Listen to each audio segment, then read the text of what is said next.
Okay, we're gonna just roll with that.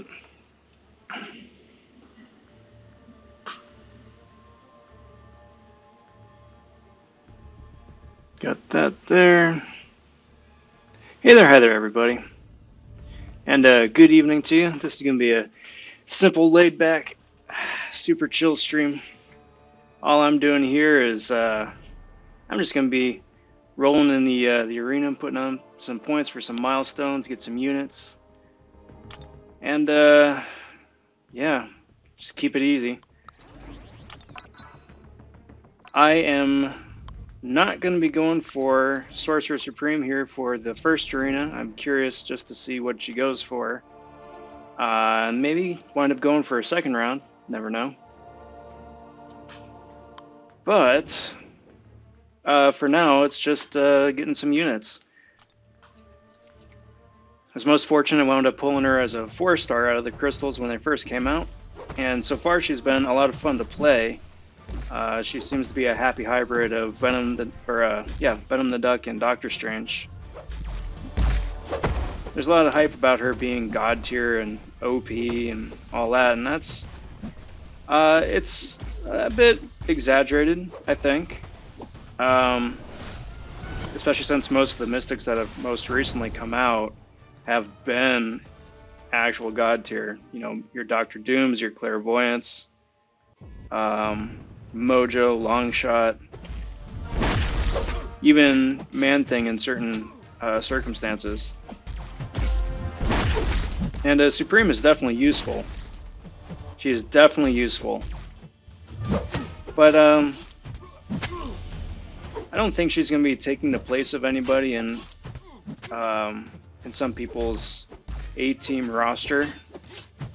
So hopefully she doesn't go for anything too crazy like 60, 70, 80 million. It goes for something a bit more moderate and 40, 50 tops. For me, at least. And for anybody else who wants to wind up going for her. Because having her as a 5-star I think would be a lot of fun. If for no other reason, just to be able to play around and actually take her into Act 6 for some real testing. That having been said, of the 2 champs this month, and both of them are really good, especially compared to last month with Mole Man and Terrax. I'm most interested in the next one, Stormax.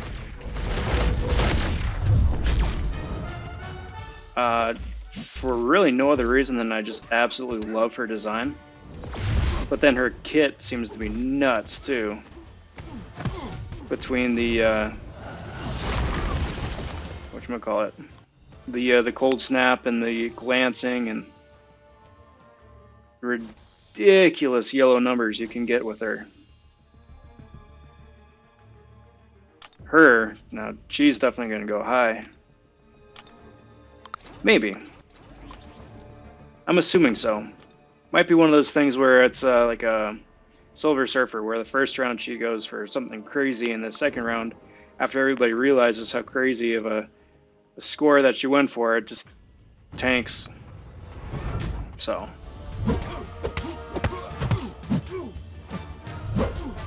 We'll see. But in the meantime, like I said, it's super chill, laid back. I'm just getting some of the units, and then just as valuable are the arena chips. Just for, you know, donations. That adds up quick. I'm in an alley that does map 7. A lot of map 7. And those donations are pretty steep. But with the amount of arena grinding that I do, and just basically getting the regular milestones, and not popping anything, because you usually wind up getting gold anyway. That winds up covering it pretty well.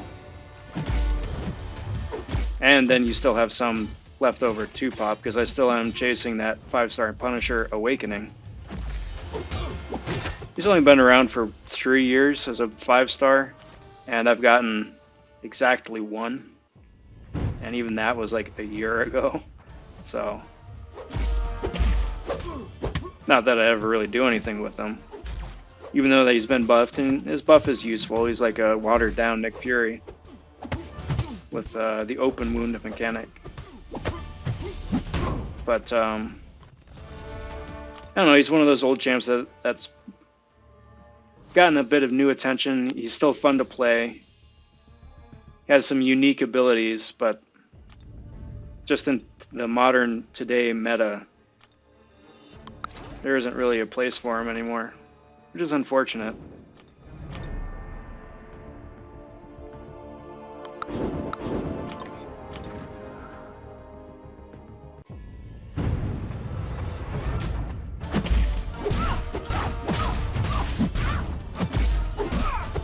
Now, I don't think that my 6 stars are going to be refreshed in time for this stream, which is unfortunate because they're always fun to take out and have a bit of fun with.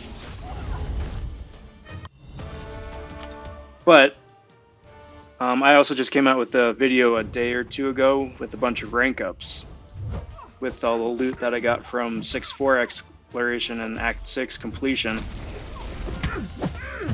So there's a lot of new faces and a lot of stronger faces on my 6-star roster now. And it's been a lot of fun to just to, you know, take them out, take them for a roll, and just see how they handle,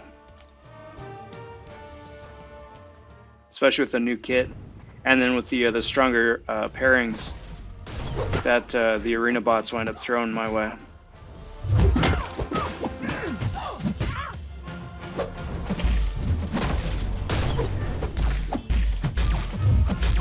I think being able, if you're on the fence, and this is a lot of, oh crap, I'm dead.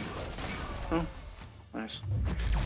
If you're on the fence about going for like any of the stretch goals for Act 6, any of the chapter completions or explorations, or you know, the whole 9 yards, and Abyss too, it just really depends on what you're looking to get out of the game. Like for me, I'm a huge arena grinder, right?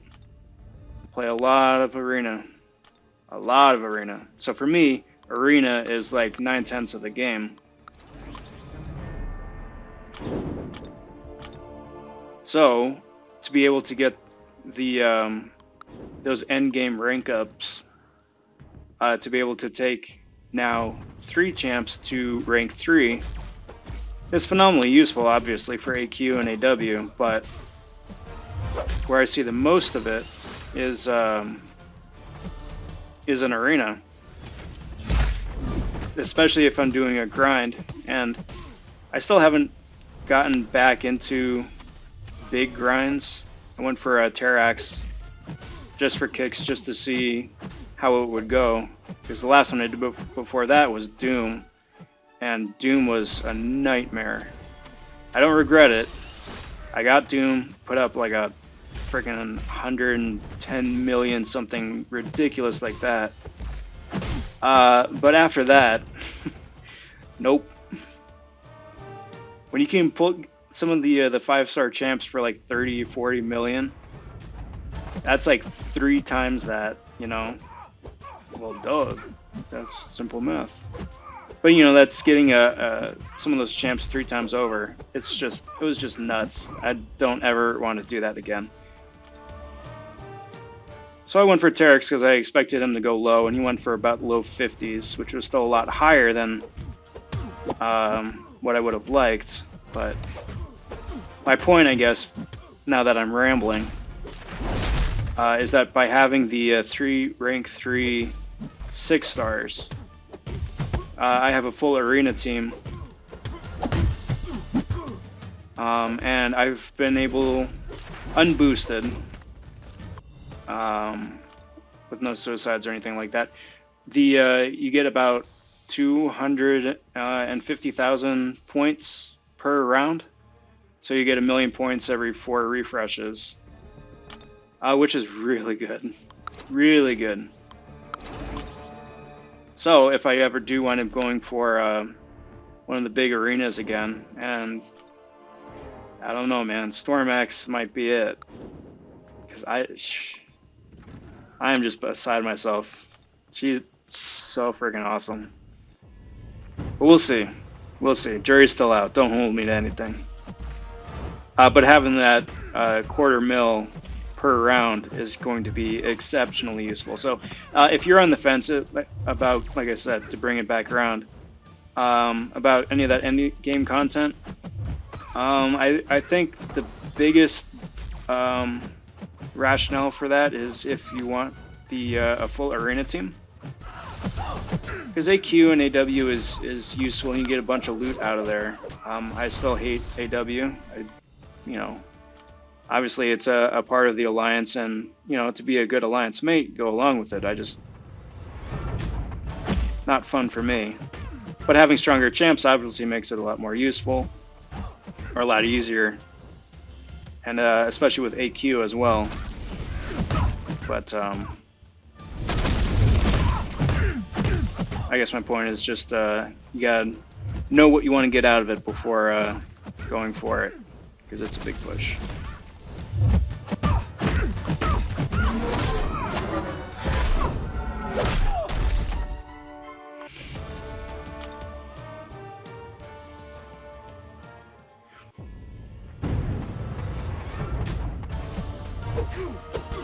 Now I saw a comment in one of my previous videos about arena streaks, and now that 6-star rank 3s are much more prevalent, and the quantity of rank 3s that a single person can have, I think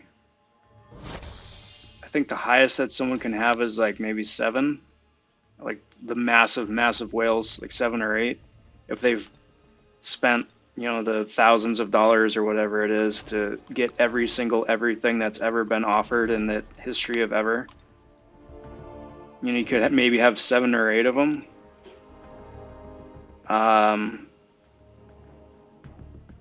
But I think it's pretty fair that a small segment of people have like maybe 1. If you're really pushing, maybe if you're really lucky, you have 1. Especially if you got the initial Abyss run done. Hey there, hi there. Especially if you have the initial Abyss run done. You get 1 out of there. I think that's where most people get theirs, and you know, that's where I got my first one. But the original arena strats that I was talking about in that video still do hold up. So you can still get a full infinite streak in a 5-star arena with modern rosters using only 4 stars and no suicides or boosts. So that was really nice, and it's gonna be a sad day for me when that is no longer the case. But for now, you know, in case you were wondering, it still works.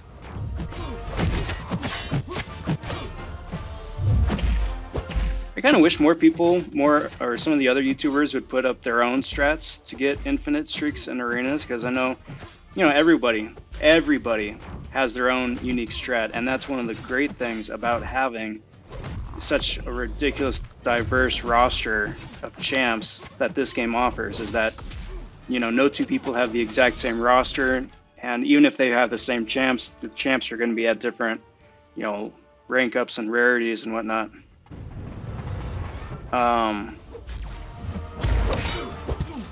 So no 2 arena streak strats are going to be exactly the same. You know, like for me, I saved some of the older power drain champs as my like team 9 and team 10. So that's.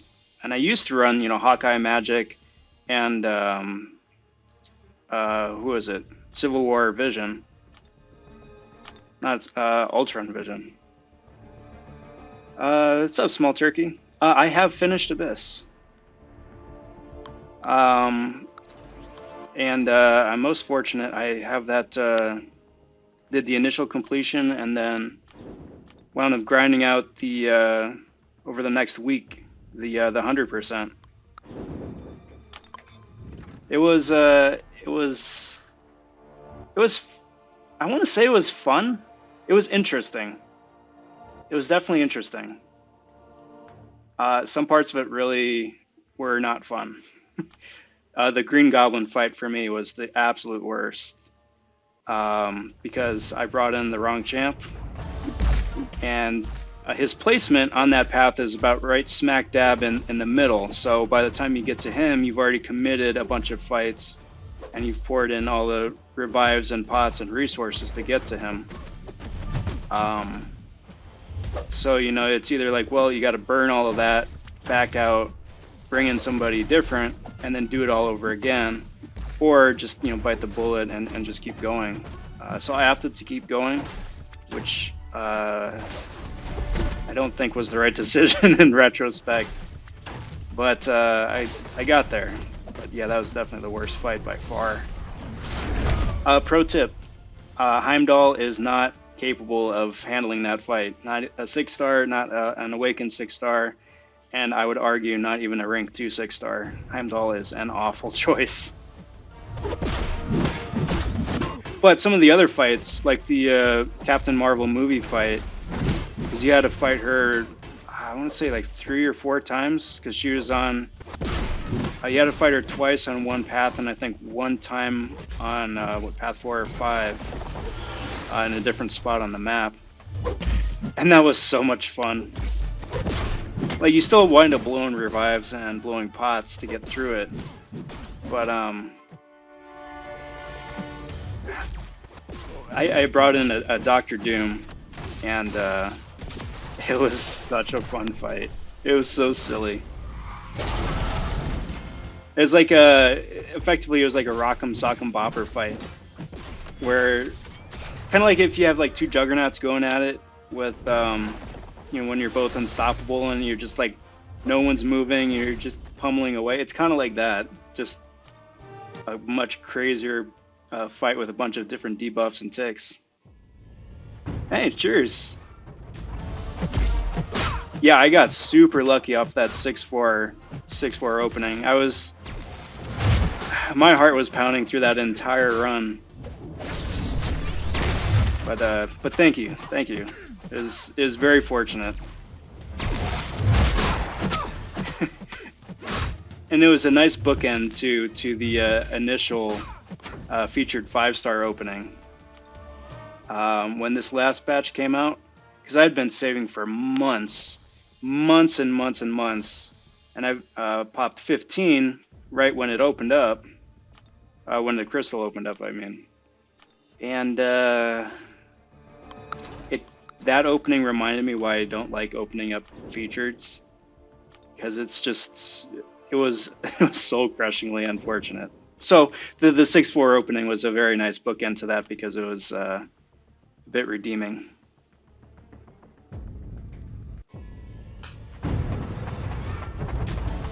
Now I'm hoping here to be able to get back in and actually play Mole Man a bit.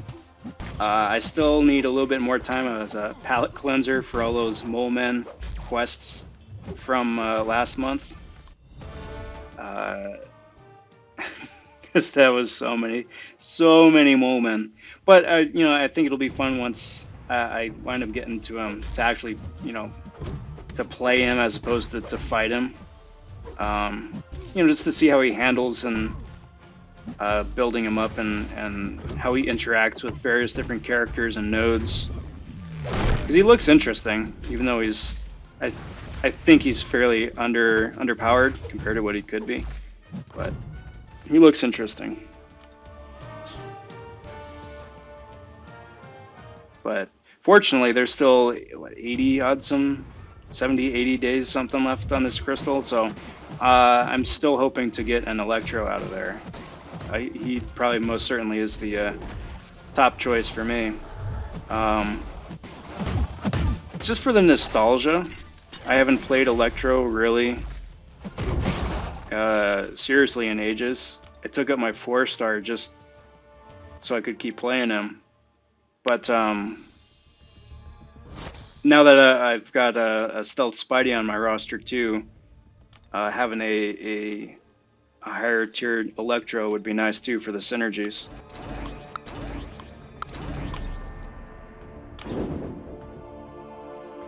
Very nice. Was that the first time you had pulled Spider-Gwen, or was that 2 dupes? And Stealthy's amazing too, and Hell is actually super useful. That's a pretty good opening. Hella for her synergies, or if you really want to get into the weeds, she's got a really OP kit if you're willing to double down and just play the long game with her.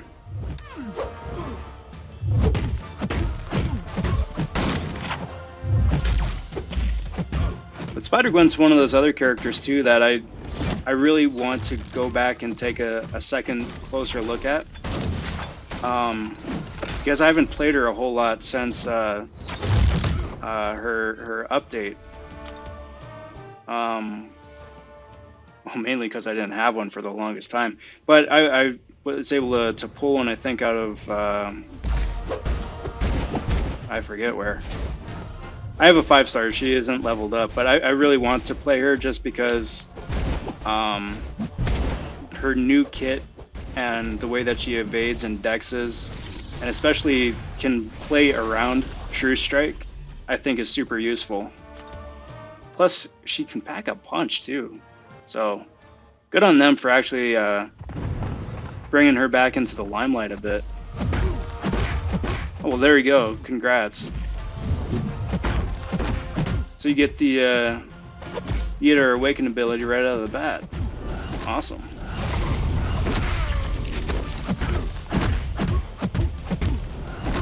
That's actually really good. That's actually really good between Spider-Gwen and then Stealthy as well.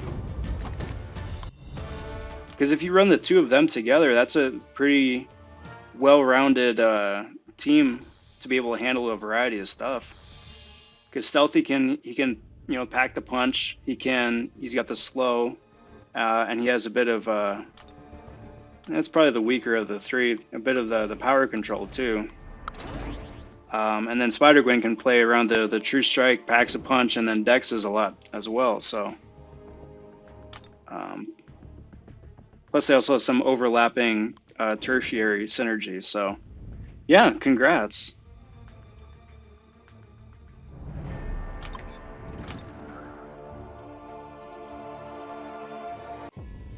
Have you played a lot of the 3 of them since you've pulled them?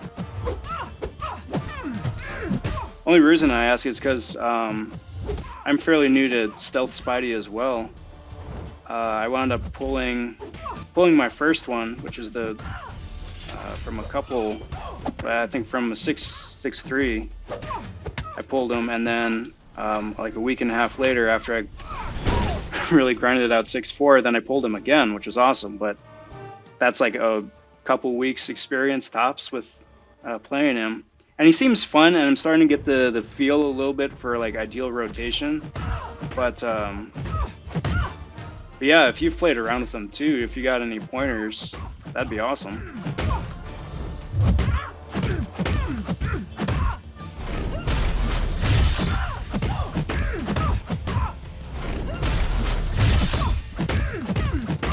Because I've seen a couple of videos of Stealthy. Other people playing around with them too, and it's tough because I think people are only recently starting to realize his versatility.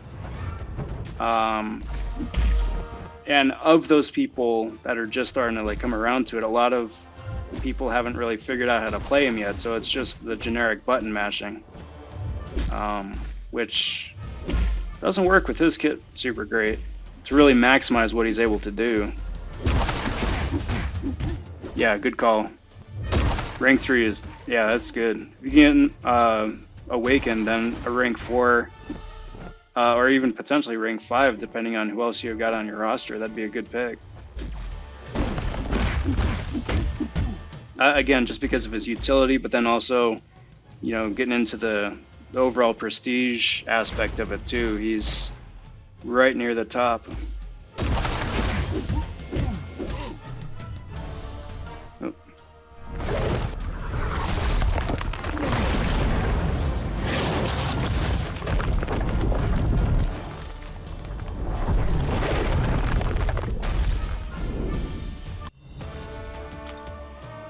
Plus then too, you've got the benefit of him being a 5-star, so it's still pretty hard to get the Sig Stones, 5-star Sig Stones. It's still super rare, but there are places to get them in game. So every Sig Stone helps. It gives him a lot of a much bigger punch because it boosts his fury, but then also too for the prestige game.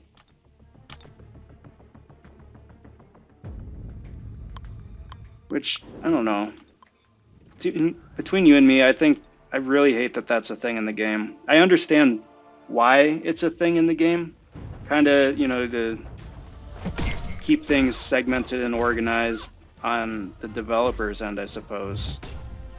Just for different power indexes and whatnot, but at the end of the day, I mean, rank up who's fun to play. Rank up who's useful. You know, because if you get a champ who isn't fun to play and who isn't useful or doesn't benefit your team, you know, it's really unfortunate. It's not a lot of fun then to be stuck having to rank somebody else up purely for the sake of some imaginary number that is completely arbitrary, you know? Like, take for instance, in the science class, I think the top-ranked science champ for Prestige is Mr. Fantastic, who is not the best science champ, but he's useful. He's super useful. Yeah, and I think currently he's underutilized. You've got Thing, who I think is by far and away the best science champ. I take that back.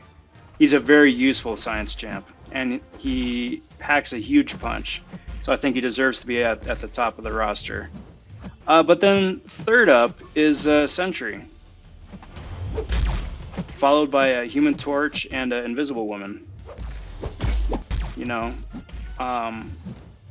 and Sentry, who has the pillow hands of 1,000 suns. You know, according to just like the Marvel lore and the backstory, makes sense why he should be that far up the food chain, but like in terms of his actual usefulness and kit in the game, it's just so unfortunately underwhelming. He has the potential. He has the potential for an exceptional kit. And speak of Sentry, and there he is. Because like, let's take a look at him for a sec. So the best part about Sentry is his Sig ability, right? So when he loses a combo at max Sig, he has a 100% chance to be indestructible per reality warp. So for 0.3 seconds. So indestructible for what, a second and a half at 5 reality warps. And if his, also at max Sig, at the end of the fight, if his health is above 0%, the reality warps persist from fight to fight. So, you know, he becomes useful, like at like Morningstar or somebody like that, from, you know, fight to fight as a questing champ. However, he isn't useful at all until he's max Sig, because the odds of actually any of this happening are slim to nil. And that's no fun.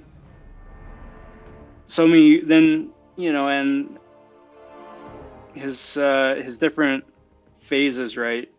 So the first two in the last phase, you got a 100% chance of stuff happening, but then the one where the most damage accrues is you got a 60% chance.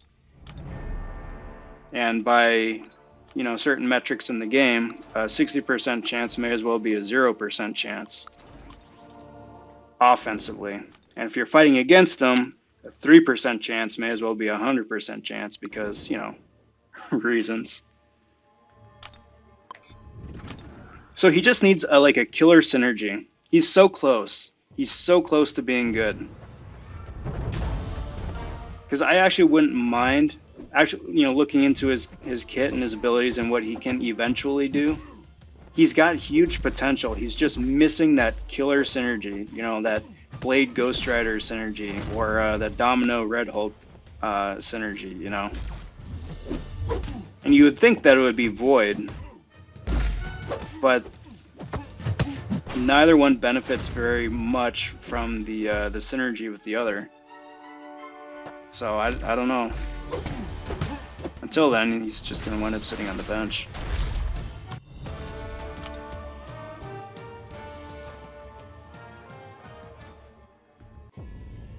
Yeah, Silver Surfer. Sorry, I just saw your comment right there.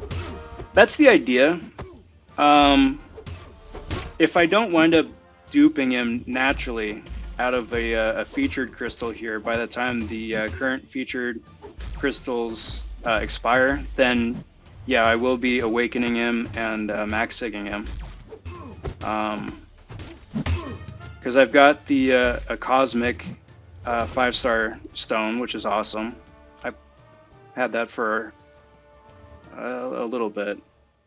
And then I popped for the generic 5-star at the end of whatever it was, one of the last big events.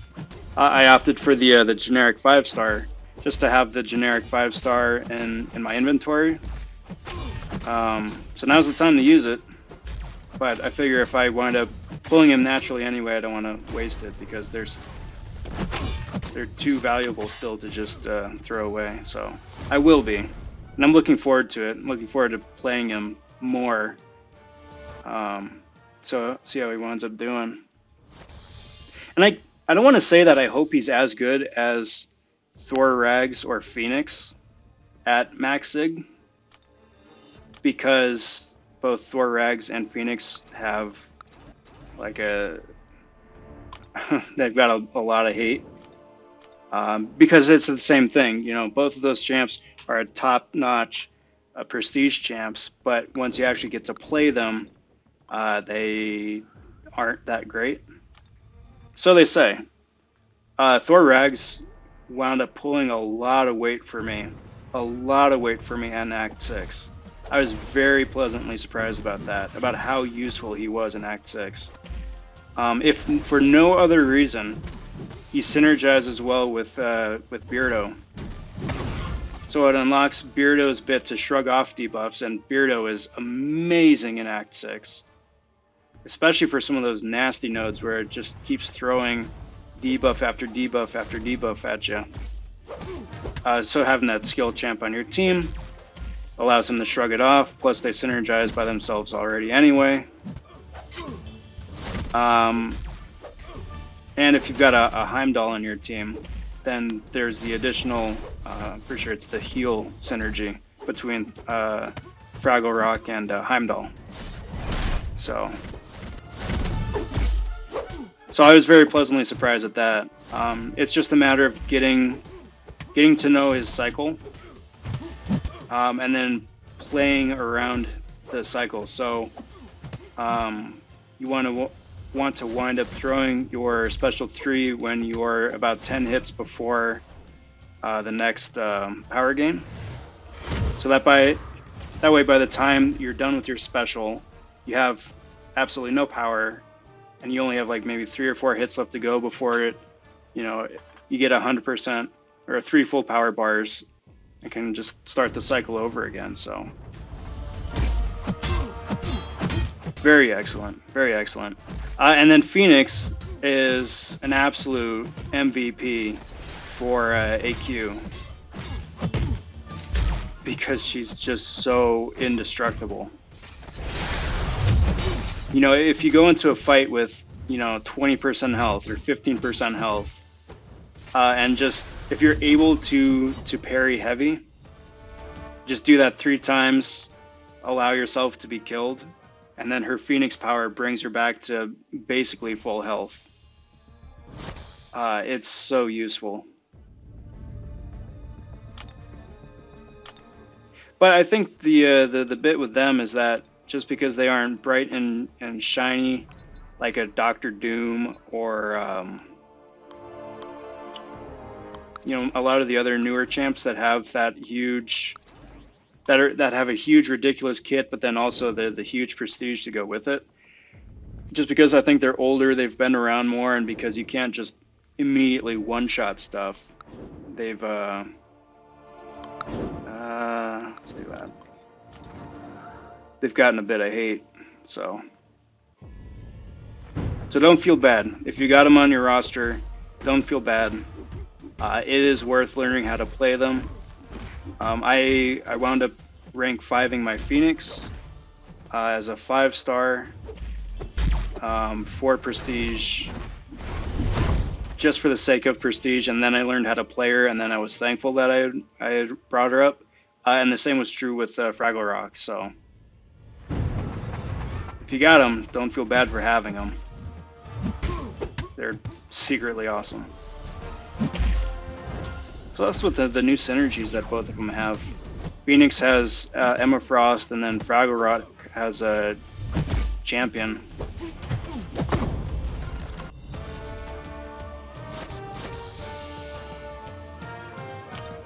That's a killer team you got there. That's a killer team.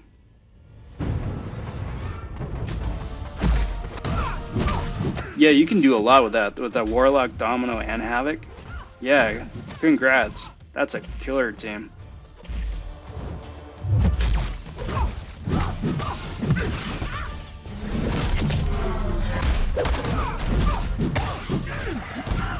Plus with the amount of immunities that the 3 of them have. Havoc with his Incinerate, Warlock with the Poison and Bleed, and then Domino depending on which class she's fighting, and then, you know, playing around her lucky, unlucky. Yeah, you're really well covered.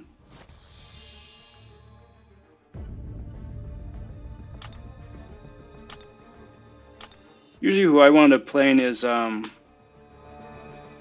up running Path 1 and Map 7, so I usually wind up bringing a Wasp, Beardo, and then the third really just depends on whichever weekly variant it is, or whoever the mini-boss is. Because I have a really nasty Mordo on one of my paths.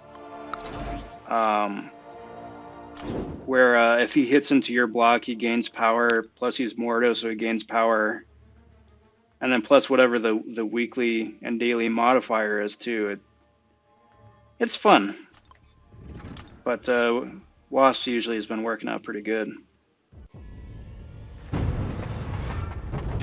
I will give them credit. I think, for me personally, AQ is one of the best things that they've incorporated into the game.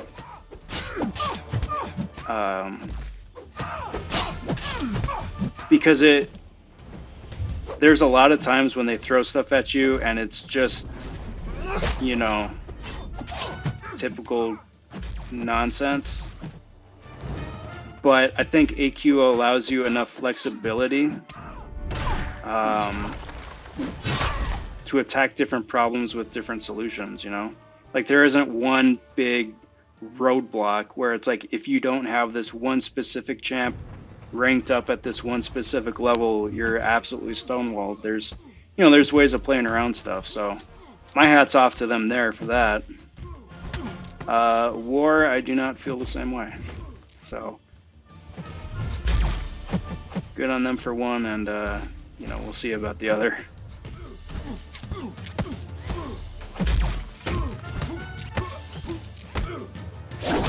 We'll have to see too, because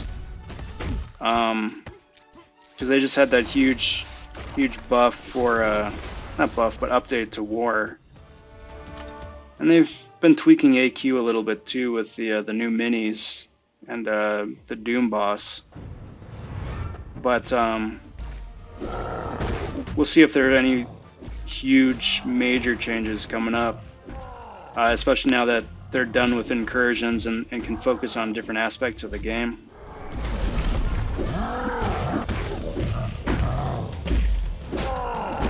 Have you guys played incursions yet? I wound up doing one round, but I'd be curious to know what you guys thought or what you think about them. Get a different perspective. Because me and my alley mates have been talking about it a little bit, but it's always fun to hear what other people think too.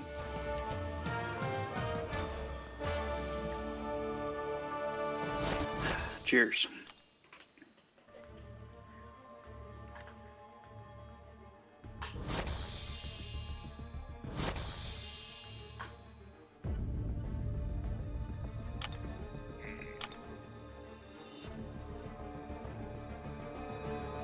Nice.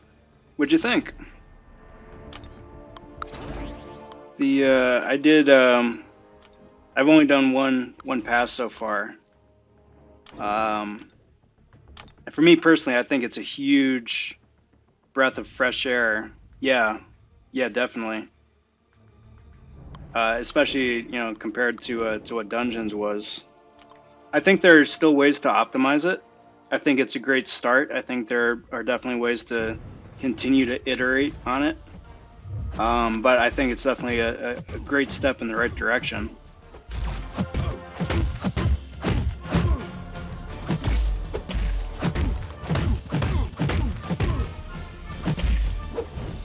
Really, it kind of feels like the only thing that carried over from dungeons to incursions were the first fights in each what do they call them now, zones, each room. Where you got the two options on one side, two options on the other side, and that impacts the buffs going into the mini, right? And that's straight out of dungeons. But after you get past that first fight, you take the mini and then move forward after that, then it's just completely brand new and it's awesome. Hey, Sector 8's pretty good. I think I made, that was like 9, I think. It's fresh.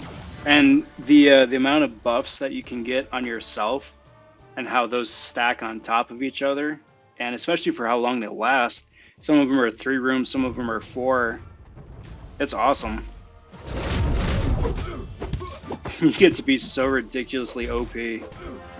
It's really silly. Fun silly.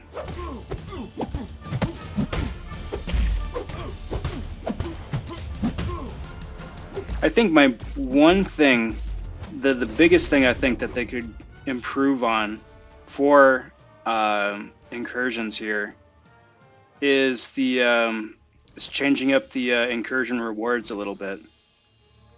Because like when they came out with the various crystals, right, for dungeons, it was fantastic. It was fantastic.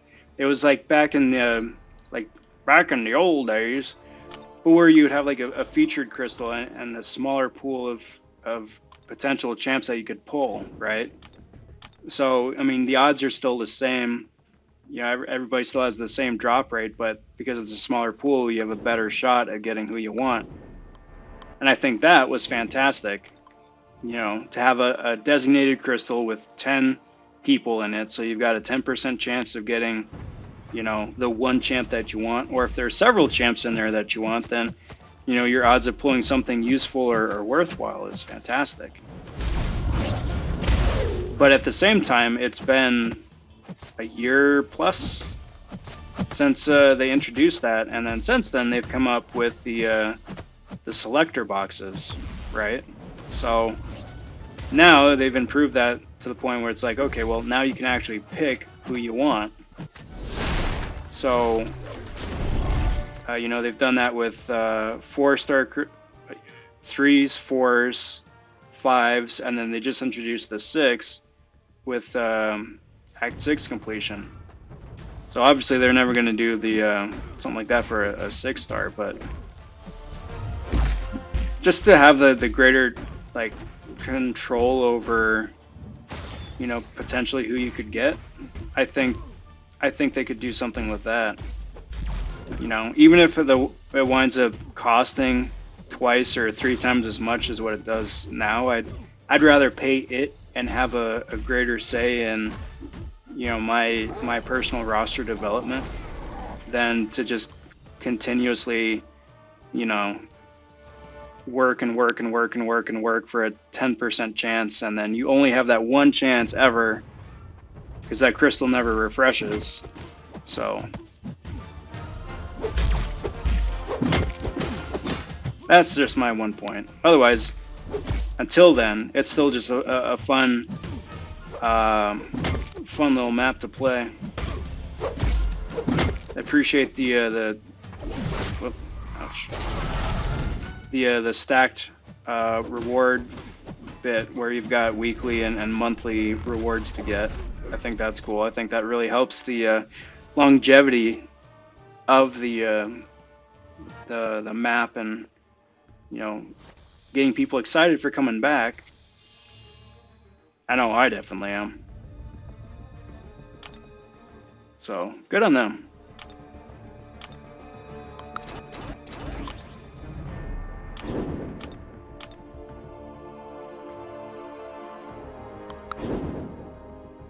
Let's see.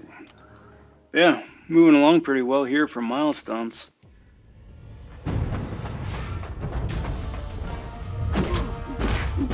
I think the average cutoff for 1 to 10 is about 15 mil still.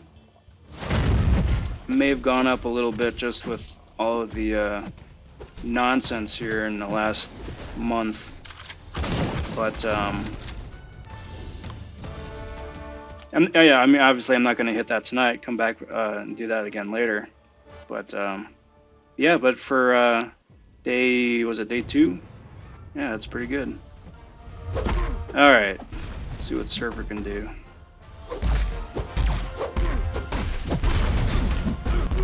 This is what we call scrub gameplay of Silver Surfer.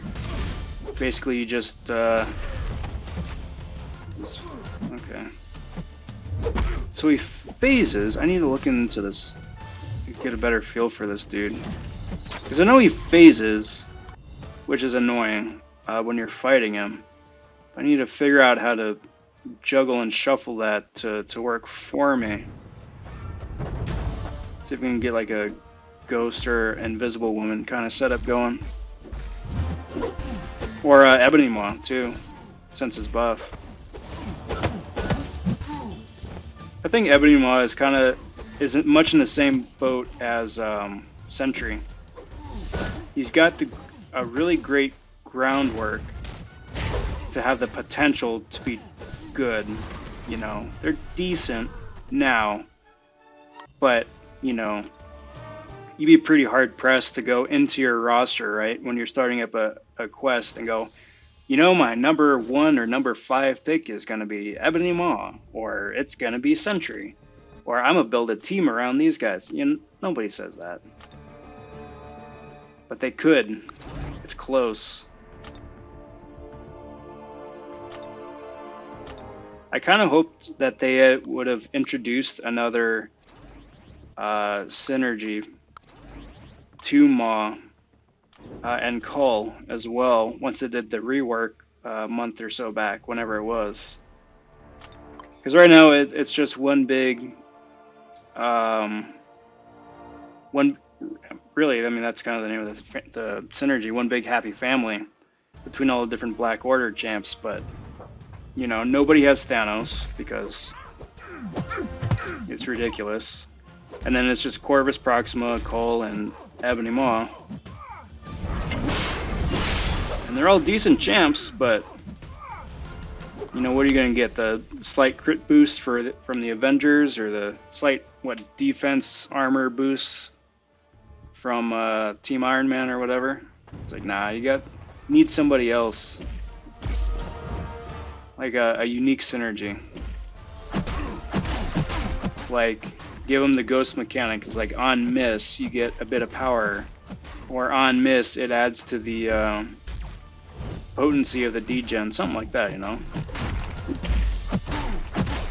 where it gives them a unique angle to be able to have a more unique play style, and thereby a bit more useful in some unique and creative situations that they come up with.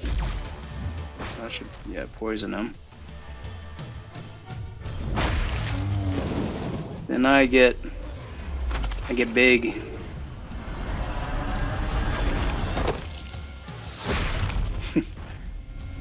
Still a silly champ.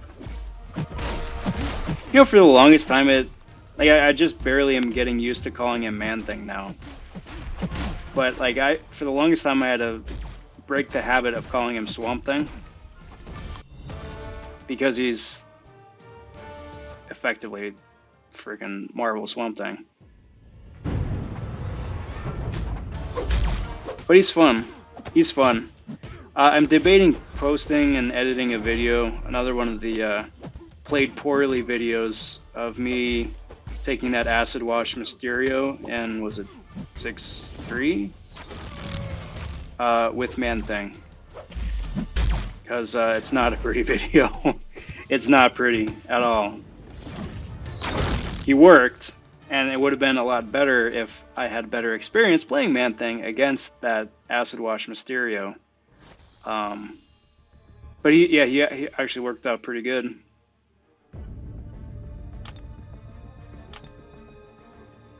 Alright, so let's see who we can use next. Throw a couple 6 stars in there since they're starting to come back.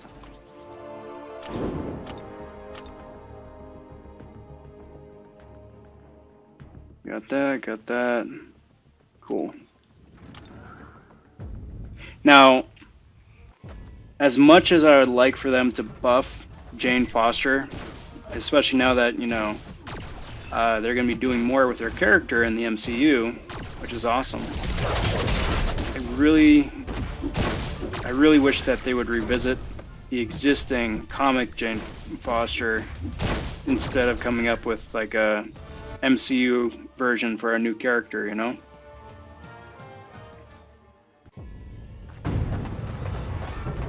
Because, you know, the obvious parallel is with Sparkles, right? And she's an absolute amazing champ. You know, she's easily worth maxing out no matter the rarity that you have her. And she's good enough to play unduped, too. But, that having been said, you know, you got the original Captain Marvel, who, you know, was one of the original characters in the game, who's gotten no love recently. And even more so than that was Ms. Marvel. You know, not Kamala Khan, but like Carol Danvers, Ms. Marvel. He was still collecting dust as a 4-star, you know, for no reason. She isn't OP at all. I think she's better than OG Captain Marvel a little bit, but not by much. Especially in today's meta, you know. What can she do? Armor break? Maybe? Got the bit where, like, the higher her power meter, the more damage she does. It's like, okay, well, that's nice, but doesn't really do much of anything, you know? But yeah, she hasn't been released as a 5-star or a 6, and if you don't play 4 stars regularly, it's really easy to forget that she's even in the game. Much like how Fix-It was until they came out with his 6-star right now.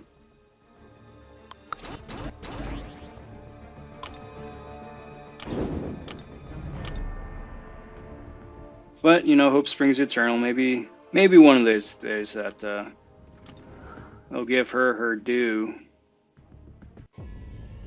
Or at least give her another killer synergy. Like, I would be okay having her on the squad as nothing more than like a synergy mule, if that synergy is awesome, because fortunately she's still useful. You know, if the other 4 champs on your team get KO'd, I would be okay going in and using her, you know, as a cleanup champ. But, you know, doesn't really have that modern pizzazz.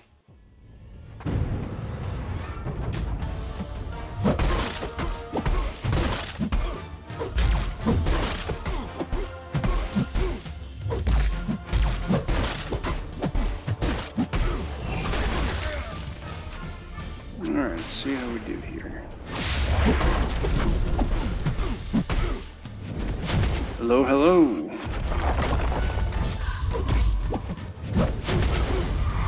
You know, maybe if I paid a little bit closer attention to Fisto and his heals and parries and whatnot, I wouldn't be getting knocked down as much as I was.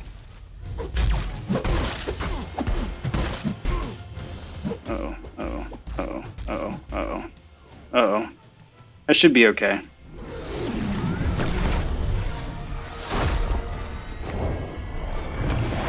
Hey, take care, friend. Sleep well.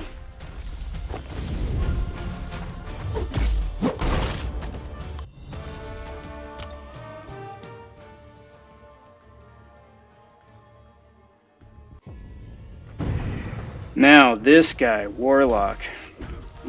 Oh, man. He is right up there. Like, I'm right on the cusp of just, like, doubling down and just going ape with this guy. Like, pouring in the generic stone, pouring in some SIGs, investing in the tier 5 basic, just to see what this guy can do as a 5-star, you know? Like, but it's like one of those tough, like, rank up decisions that you gotta do, you know? Because, like, if by some miracle you wind up pulling a 6-star version of Warlock, the 5-star is immediately redundant. You know, he is amazing unduped. The dupe ability is great, but unduped is, you know, good enough. Same with the Captain Marvel movie. You know, I went ages and ages and ages and ages without pulling anything higher than a 4-star, and she was the top of my wish list. You know, she's just so freaking awesome, but I didn't have one. I was going for calves, trying to pull her every 5-star I got. Was hoping to get her, waiting to see if she'd be in dungeon crystals, and nothing, right? So, a lot of time and treasure spent trying to get her, and then finally, fortunately, I pulled her as a 5-star. Thank goodness. I take her up to rank 3 because I'm waiting on rank 4 materials, and then the very next 6-star I open is a Captain Marvel movie.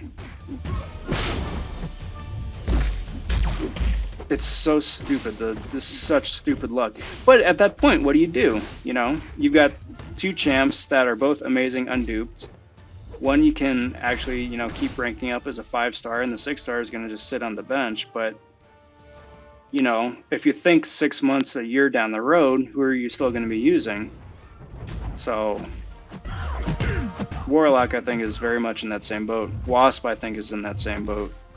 You know, you got a number of champs that are like that don't need the awakened ability, that are, you know, 90% of their kit is still there. But, you know, who do you pour the resources into? So, who am I kidding? I'm never going to pull a 6-star Warlock. That's crazy talk.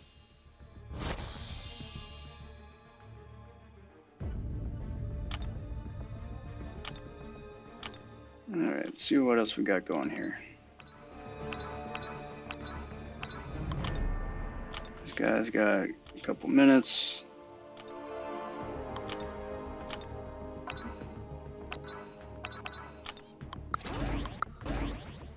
And let's keep going with a couple of these rank 3s.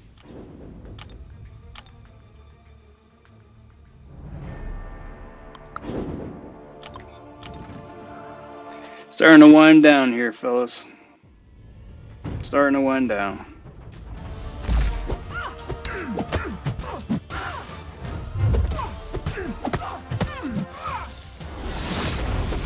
Probably wait till that last 6-star refreshes, and then I'm gonna call it a night.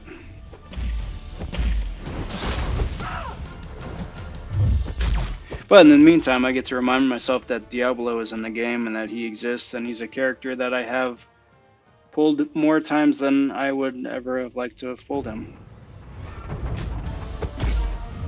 And it just reminds me how silly I was to have gone for him in the arena in the first place. Silly Diablo.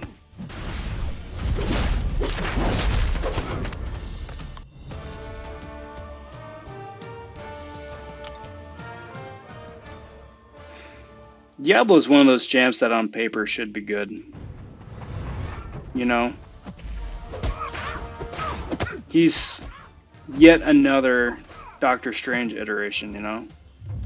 Where he's got the 3 different things that he cycles through, and much like Supreme now is like, okay, well, once it cycles through to the thing and you do a thing, then you get that thing's boost and it's always there. Awesome. So on paper, it sounds good, and I'm glad they nailed it with Supreme now, but I don't know, Diablo, man.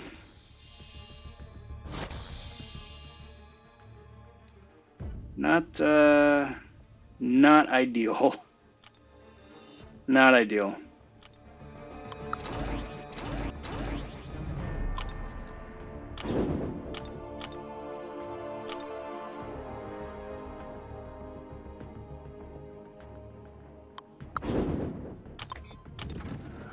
Now, I will say one of the things that's on the top of my wish list for the game, me personally, is that I kind of wish that they would do like a similar side event quest. Like it could either be like a weekly thing or like a bi-weekly thing, something, or even a weekend event where it's based strictly on narrowing down your roster, right?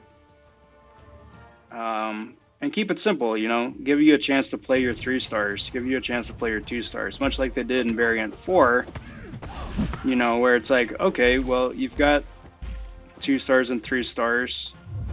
And I think for a lot of players, you know, they're collecting dust. And I think for everybody, everyone's working towards getting something better than a 2-star and a 3-star, right? No matter where you're at in the game. So that, you know, once you finally start breaking that next threshold, the previous rarity is kind of moot. But everybody still has them. You're still collecting dust on the bench. So, you know, to have an event where you get to go through and play champs that you haven't played in ages, you know, your 2 stars, your 3 stars, make it interesting, make it challenging, and narrow down, you know, the roster. So it's like, okay, you can only use mutants for this, or you can only use tech for this. Similar to that event that they did last year. I forget which movie or event it was tied into. But yeah, you could only use, you know, certain champs of certain hashtags for certain events, you know. Maybe they could do that once they introduce the feature where you can actually sort your champs by said tags. That would be nice. And then hopefully not do the nonsense that they did with that, where you could only use X-Men champs against this super stacked Sentinel. And like, even with an ideal setup and roster and boosts and suicides and whatnot, it was still a 300 hit fight if you were lucky. Let's not do that again, but you know, improve on the original idea, iterate a bit.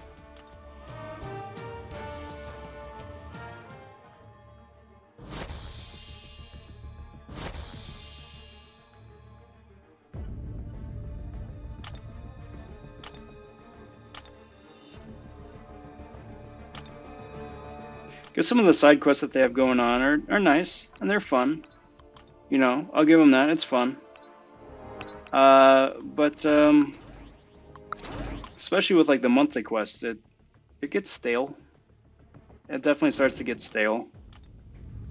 You know, you're playing for the same rewards that you've been getting for, you know, the last year. And it's just, you know, a minor cosmetic. It's like, okay, well, obviously you've got the champs of the month, and then, you know, a bunch of mindless drones that are never acknowledged in the story quest. It's like, okay, well then now it's Karina, and we're talking with, like for this month, Karina talking with Ghost Doctor Strange, and we're, you know, discovering that Battle World exists, and there's a different Sorcerer Supreme, and Storm is evil, and cool, we're going through, and we're going from point A to B, but in reality, you're going through like hundreds of faceless goons. It's like, okay, now I'm fighting a rogue, now I'm fighting a Darkhawk, now I'm fighting a Night Thrasher, and it's just never acknowledged. It's just like the filler that happens in between some loose plot points. So it gets stale. So something to mix it up a little bit.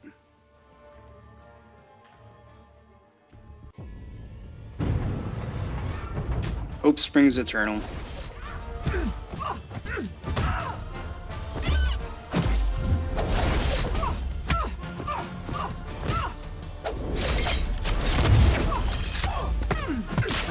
And that should do it. Awesome. So that Moon Knight should be refreshed now. Throw him into the mix.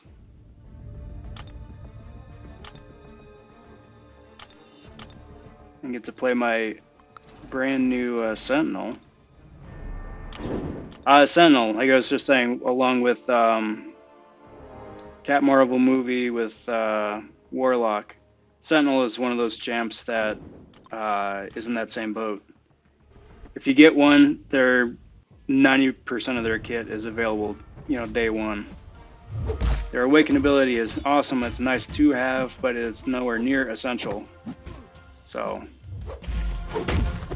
fortunately for me, I don't have a Sentinel ranked up as a 5-star. And when I was going for 5 stars and was deciding who to rank up for the tech class, I only had a Darkhawk, like a SIG 20 Darkhawk, and no Sentinel. So I was like, well, that's an easy choice. And Darkhawk proved to be absolutely amazing. Love that guy. He was my favorite champ in the game before Elsa Bloodstone came around. But now that my Darkhawk is rank 5 and I still use him a whole bunch, I got a Darkhawk as a 6-star that I got a couple weeks ago from the 6-3 opening, and now I've pulled the Sentinel out of the 6-4 opening. Now it's that same sort of debate, but again, lucky me. Because I've already got the Darkhawk at rank 5. I don't need 2 Darkhawks, so Sentinel is going to be coming up. And then just hope I never pull a Warlock and regret my choice. I'm not pulling a Warlock. There's no way. Bye. I'm kind of surprised that they haven't introduced a second huge champ like Sentinel. Like, they had to change the entire fundamentals of the camera system in the game to accommodate Sentinel. But so far, Sentinel is the only champ to use that increased camera pan. If you got 2 small champs, the camera is one way. If you got a medium champ thrown there, and it's slightly different. If you got an XL champ, like a MODOK or a Mojo now, it's slightly pulled out even further still. But no one's as big as Sentinel. Maybe one day they'll come up with like Giant Man or something. Give Ant-Man another boost. Kind of surprised they haven't, since he's been in a bunch of movies already.